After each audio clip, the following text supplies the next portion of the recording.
What's up, everybody? Hope you're doing good.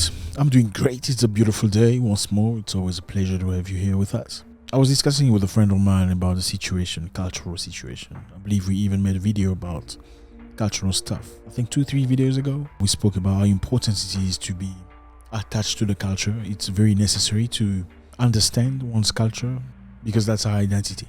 As much as culture is good, it's great, many people have rejected the culture for some reason. Some for spiritual reasons, some for trying to be European, which is absolutely absurd because there's no way you can be European if you were not born European. I really don't care how much hard you try.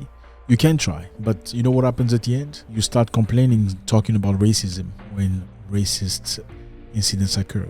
You start crying, right? Oh, racism, because you don't belong. I don't care how much years, how many things you've done over there. I don't care which passport you possess. You will never be what you're not. Very easy. So today I wanted to talk about a situation that you have probably never heard of. Some of you perhaps have heard of before. Albinism. Okay, I know you've all heard about albinism, but the situation of albinos in Africa. Well, in Uganda, people with albinism face a double-edged sword. Discriminated against and targeted for ritual sacrifices, they're one of the most marginalized groups in the country. Albinos go through very difficult situations, especially in African communities, where they are perceived somehow like a below kind of humans. Let's not be hypocritical. We all know that. And it's very sad. Because in some places they're considered as witches or, carrier of bad luck. In some places they're considered as carrier of opportunities. They're even misused, abused in many, many instances. Albinos are rejected into society. They are segregated. They are marginalized. They live in a community where they are shamed. They are stigmatized. And it's very sad. And we need to talk about this. The proof is, how many albino friends do you have? How many albinos you know? How many albino friends do you have? How many of your friends have married albinos? Would you marry an albino? That's an honest opinion. Because we first to complain about things when we feel segregated, when we feel ostracized, when we go to a place where we feel separated. You talk about racism, but we apply the same things in different forms. Not even talking about tribalism, just talking about albinos in this instance. So in many African countries, albinos are very neglected, ostracized. They're not considered. They're perceived as a mistake. In some countries, albinos are being oppressed, killed. Let me give you an example of Tanzania, for instance. In Tanzania, albinos are killed because some people believe that the skin of an albino or some body part of the albino bring good fortune. So a lot of people go out there trying to kill albinos, getting their body parts, taking it to some magical or whatever witch doctor, hoping to get a lot of money out of it. And that's a very sad situation. That's actual in 2022. Some albinos are being used, albino parts, obviously, after being killed at night. The parts are being used to try cure some incurable disease. Let's say somebody's got a, you know what I'm talking about. And they feel like by killing an albino and using his body part or her body part, they can find a cure to the disease, which is just not ignorant, but it is, in my opinion, it's also pushed by the fact that albinos are not supported with many governments in Africa. It's a shame for many people to have an albino child. As much as we try to mask it and act like, no, I will never do that. I love my child. You probably do. But not many people will be very happy with that situation. Because if you will do, then you should be doing something positive with that regard. Okay, would you marry an albino person? Albinism come with some trouble. Difficulty seeing in a bright day, issues with the skin, they risk cancer of the skin because of the lack of melanin in the blood. So albinism is not a disease that you should be afraid of. Today, I just want to talk about this because I think it's very important that we stop the hypocrisy. We need to look at life the way it is. Albinism is nothing special. It's nothing crazy. You can love your child as an albinos. As soon as you show everybody that you're very happy to have a child, it doesn't matter what color it is. People will respect that. As soon as you show everybody that you're happy with your husband who's albino, or your boyfriend, your girlfriend, doesn't matter what the situation is. People will respect that. You see many cases of albino ladies complaining, saying the only reason why normal people, that's how they call them, normal people, because they feel segregated. I've got everything on me. Yeah. So come on. The only reason why a normal guy would want to be with me is because she want to taste me. Kind of. You understand what I'm trying to say? Because she want to see if I'm a normal woman like any other woman. And that's very sad. Albinos have been through so many situations, whether it's in Tanzania, where they are sometimes killed, and that's really, really, really bad. I think Tanzania is the worst place to be an albino. They say 1 person out of 1,500 is an albino. So there are many genetic albinos over there. Something that should be appreciated, I think, for the diversity that is provided to us by God. And people are actually ostracizing that. People are condemning it. People are killing it for things that are absolutely stupid. So Tanzania, Kenya is affected, Uganda as well. And I remember a while back, a group of albinos in Uganda were complaining because of they obviously need some product, some special product to take care of their skins, which runs the risk of getting skin cancer very easily because of the lack of melanin. They need some special lotion for special care.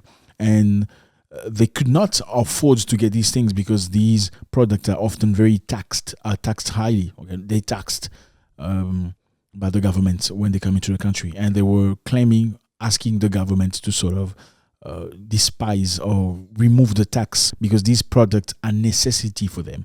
It's not like somebody else trying to get a product to attend the skin. As much as you need food, an albino need to take care of their skin.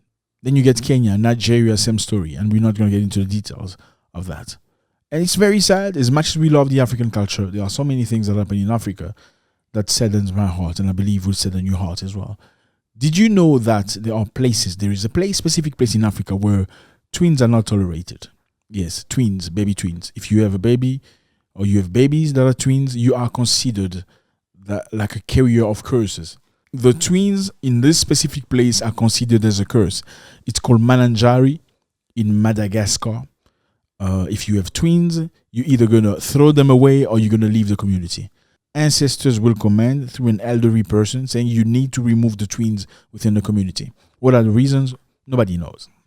Some people say many, many years ago, a village was running away from war. And there was a lady that had twins. She was a twin mother. She left with one of the twins. As they got midway, she remembered that she had a twin back home. And she had to run back to go try to get the other twin. As she came back with other people. And they were all slaughtered. And that was the reason why they decided not to keep twins. Some allegations say. Nobody knows how true this is. But just imagine, you got your babies. You're very happy. You're a brand new mother. And you're being told, because they're all twins, you've got to throw them away. Away in the bush, out of nothing. These are innocent human beings.